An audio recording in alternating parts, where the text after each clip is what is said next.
That deferred trust is pretty interesting. I'm not that familiar with it, but it is something I'm going to look into because we always get calls from our investors. What do we do?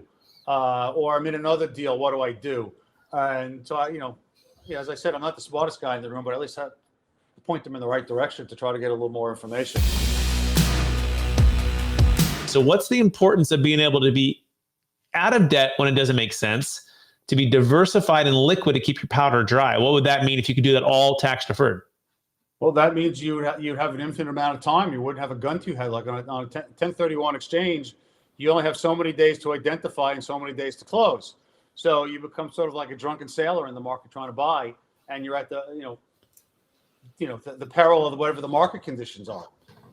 Where that's on an individual 1031. Where if you can find a seller who's willing to work with you and you go do a mixing bowl transaction, you could actually have up to, I think it's 6 or 7 years to complete your exchange.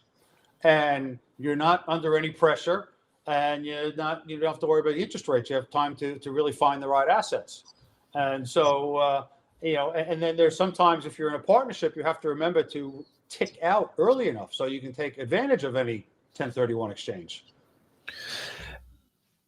Absolutely. And so interesting. I never heard of that, the mixing bowl transaction. That one's really interesting. We just released the best 1031 exit plan, Irwin, as a way to give people multiple options during their 1031 to either fall into a Delaware, to fall into a regular 1031, or to fall into a deferred sales trust and get time back on your side, and to be able to invest when and how you want to. What we've been doing the last couple of years is helping people exit. Like we did a $13 million exit in San Diego, and it was 4 partners. And like you said, most partnerships, they must all move together to go to the next deal, right? The whole entity must move unless you do some kind of drop and swap. However, the challenge with the drop sometimes is, California, for example, they're calling those exchanges failed, right? And they're calling that. So you got to be careful with that.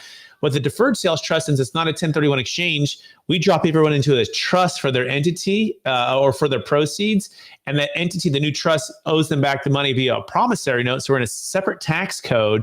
And this creates the diversification. You don't have to have the partnerships. They don't have to be all combined. They can be separated. And to us, that's been great. We've been able to invest into lending for a couple of years, making about 10% on some 6, 12, 18-month loans, all while staying tax deferred. And now we're going back in and buying these deals at 20, 30% discount because time is back on our side. Anyways, if people want to learn more about that, then go to experttaxsecrets.com. It's called the best 1031 exit plan to give you that option. Any thoughts on that, Irwin, or anything else about decoding commercial real estate, tax flow, cash flow? No, that deferred trust is pretty interesting. I'm not that familiar with it, but it is something I'm going to look into because we always get calls from our investors. What do we do? Or I'm in another deal. What do I do? And so as I said, I'm not the smartest guy in the room, but at least I point them in the right direction to try to get a little more information. The tax code is ever evolving, and whether it's state or federal, they're always trying to close loopholes. So you make sure you have to have the right current tax advice because no one wants a failed exchange on their hands.